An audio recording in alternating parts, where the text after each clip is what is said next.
Bonjour à tous. Merci à l'organisation d'avoir permis de vous rencontrer. Donc nous, on est un bureau d'études basé à Vaux-en-Velin.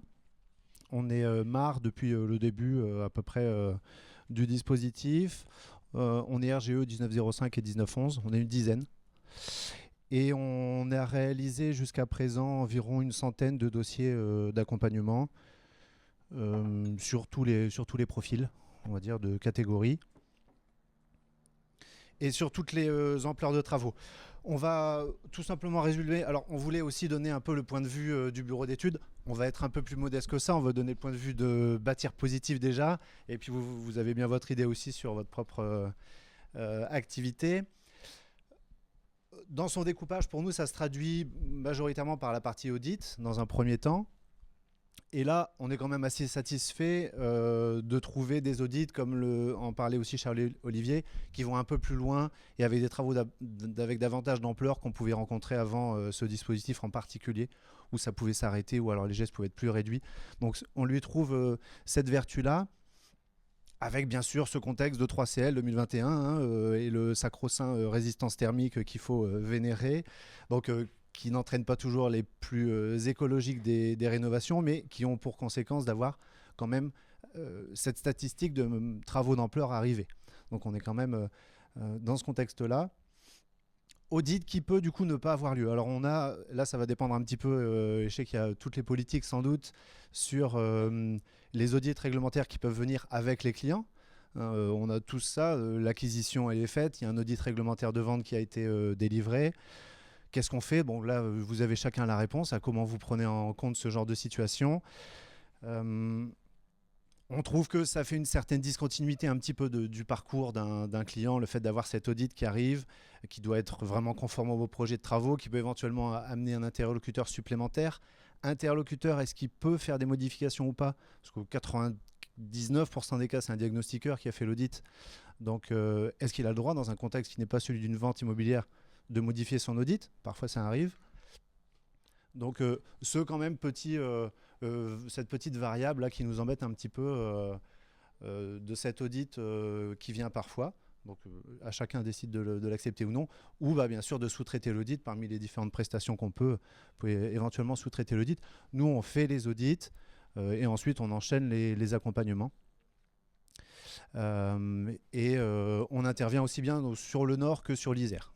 Et sur aussi Grenoble, c'est-à-dire qu'on doit prendre en compte aussi tous les cahiers des charges des différents acteurs locaux et institutions locaux pour être sûr d'aller au bout de la démarche d'audit en ayant mis toutes les chances aussi du côté du ménage à réussir à optimiser son projet de travaux.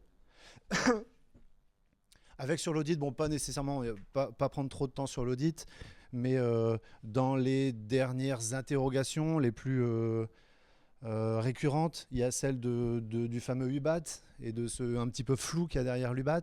Ça va sans doute se clarifier, j'imagine, dans les temps qui viennent.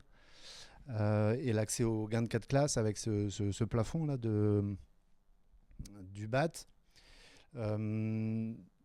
Et puis en dehors de ça, mission d'audit qui, en général, quand elle est terminée, nous on essaye d'amener plutôt vers une prise de décision, en tout cas un gros scénario privilégié qui termine cette phase d'audit par déjà une présélection des travaux qui vont être faits. Donc on va dire que chez nous, on arrive dans l'accompagnement avec déjà une bonne idée des travaux qui vont être réalisés. Ah, c'était la flèche.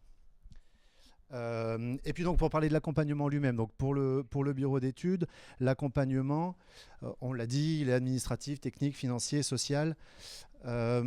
C'est en gros ce qu'on connaît déjà quand on a aussi dans son activité des démarches d'AMO. Donc c'est une sorte de petit AMO avec son cadre bien précis. Pour reprendre ce que disait Charles-Olivier, c'est difficile pour un ménage qui fait la demande d'aller chercher des options supplémentaires, des options. On sait qu'il y en a qui sont possibles. Faire de la caméra thermique, laisser du matériel éventuellement. On sait dans le guide des aides financières une petite cascade d'options. Là où il y a deux éléments de frustration qu'on constate, nous, pour nos clients, c'est pour la raison et nécessaire de la neutralité, les laisser un petit peu trop libres à leur goût sur leur choix des entreprises.